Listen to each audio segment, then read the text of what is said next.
There's a version of Dragon Ball Z where Goku isn't Earth's last hope. He's the one who finally destroys it. And the craziest part? It doesn't start with some new villain. It starts in a moment you already know. We're in the Majin Buu arc, World Martial Arts Tournament. Goku back from Otherworld for one day, halo glowing overhead. Canon Goku senses Babidi's magic twisting Vegeta, watches his rival fall, and still chooses to fight to protect everyone.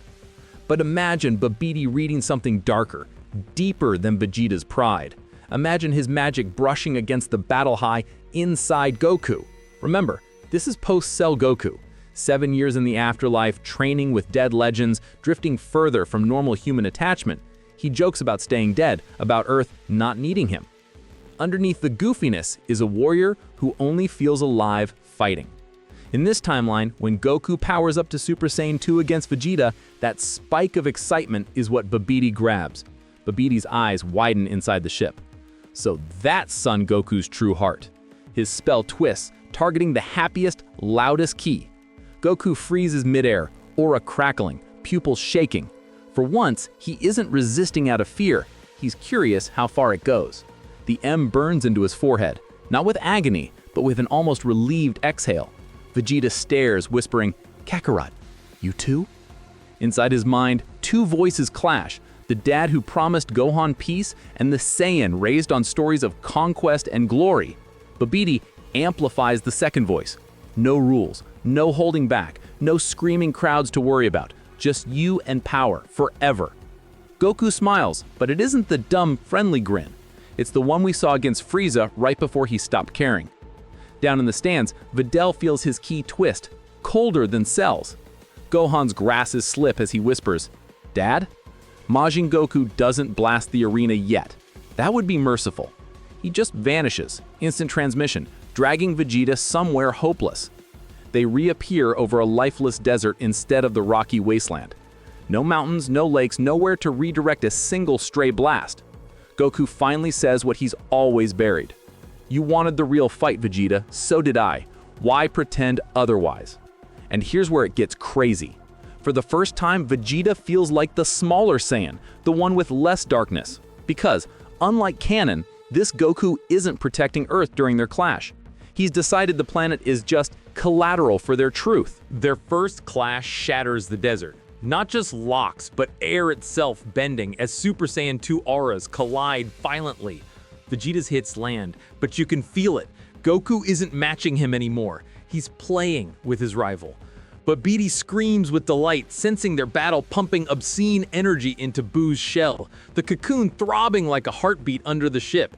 Supreme Kai arrives too late, staring up at Goku's twisted grin, whispering, "No, the strongest defender is now the greatest threat."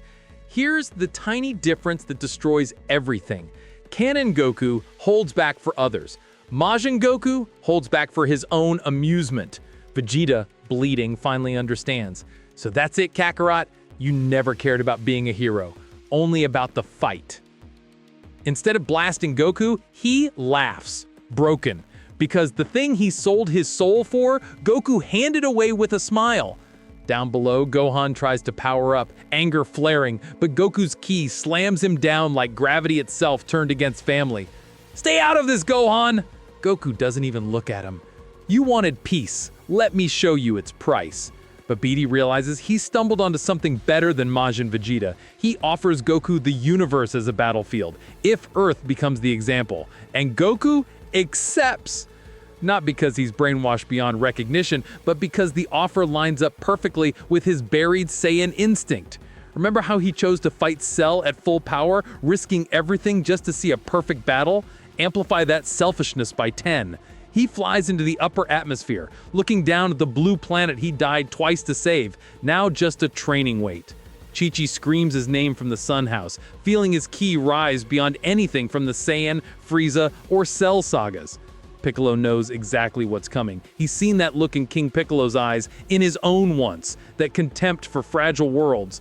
Gohan begs through telepathy, voice cracking, "Dad, stop! We can fix this! Like with Vegeta, with Piccolo! You're better than this!"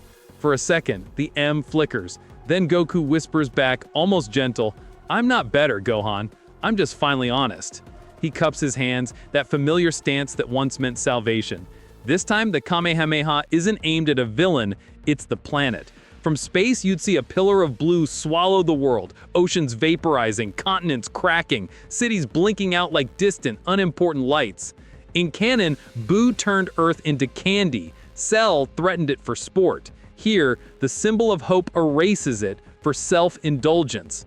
The survivors aren't on Earth. They're the ones off-world by accident. Kibito with Gohan, maybe Vegeta barely alive floating in space. They watch their home vanish and realize the nightmare question. Was Goku ever a hero, or just a monster with good influences? This timeline doesn't break Goku's character. It exposes the razor's edge he's always walked between loving fight and loving people. Rewatch Namek with this in mind. The way he toys with Frieza, the thrill in his eyes when limits finally shatter. In our canon, Goku always steps back from that edge, usually because someone he loves is watching. Take that away, and this happens. So now you have to ask yourself, if Goku chose the fight over the world, would you still call him a hero? Tell me your version of this Majin Goku timeline. And if you want more cursed Dragon Ball what-ifs, you know where to be. Because the scariest universe isn't one where villains win. It's the one where your greatest hero finally stops pretending he isn't one.